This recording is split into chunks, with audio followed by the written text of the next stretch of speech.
Hi 2-minute chatters, Tuesday chatters.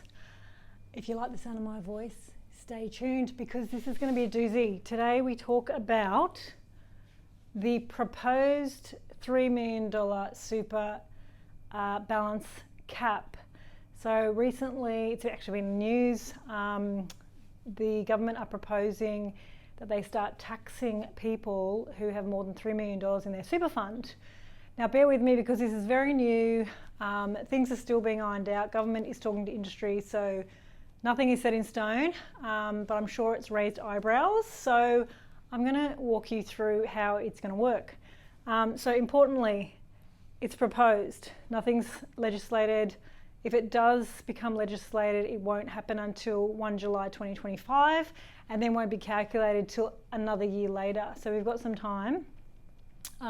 The 3 million threshold is not going to be indexed. So at the moment, it's not going to affect a whole lot of people, but as balances grow and the cap remains unchanged, it's going to affect more people going forward. So the big questions are, what is going to be taxed and how? So generally speaking, the earnings above $3 million will be taxed at an additional 15%. The way they calculate it is going to be on your current total super balance versus your last year's total super balance. And then they're going to add back in withdrawals and take away contributions so that they can get sort of a static amount. Here is a formula that may explain it a bit better, and then I'll flip the board and we'll look at some examples. So first of all, when working out how much they're going to tax, they need to work out the amount of earnings. So as I said before, it's your current total super balance less your previous year's total super balance, plus or minus those withdrawals and contributions.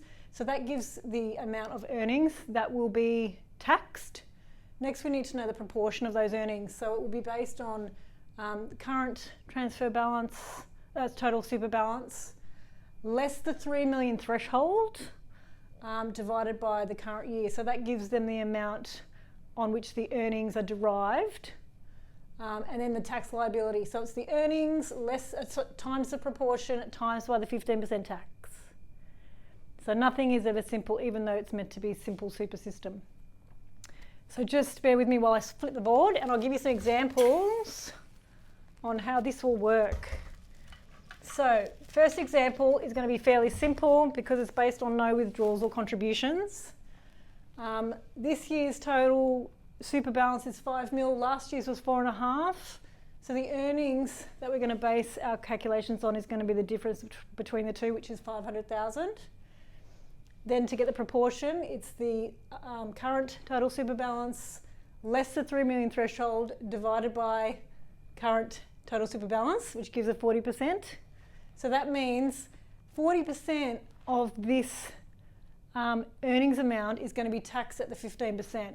So the 500 at the 40% times by 15 gives you a $30,000 tax liability.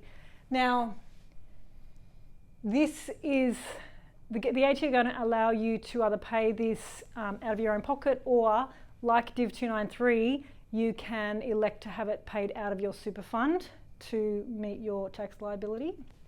Important to note. Now the second example shows us if you've made a withdrawal from your fund through the year. So again, to make it fair, the ATO are going to add back that withdrawal. So the total super balance this year is 4.4 mil for this person, which makes it less than last year's, but remember they took out 600 grand, so they've got to add that back. So the amount of earnings is 500 grand above that threshold.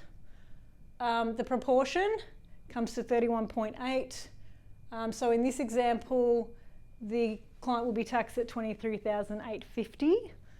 So that's an example that shows if you've made a withdrawal through the year. So it's really important, or it's going to be important, the timing of those withdrawals. Third example is if there's been a contribution. So because of contribution caps, this assumes this contribution has been a capital gains tax injection small business capital gain injection into the super fund. So again, we have to take that off to get a fair reading on what the difference is for earnings tax. So again, 500 grand based on the current total super balance less a 3 million threshold is a 50% proportion. So the tax on that comes to 37.5. So again, that can be paid out of your pocket, or you can elect to have it paid out of the super fund. It's really important to emphasise that this is proposed.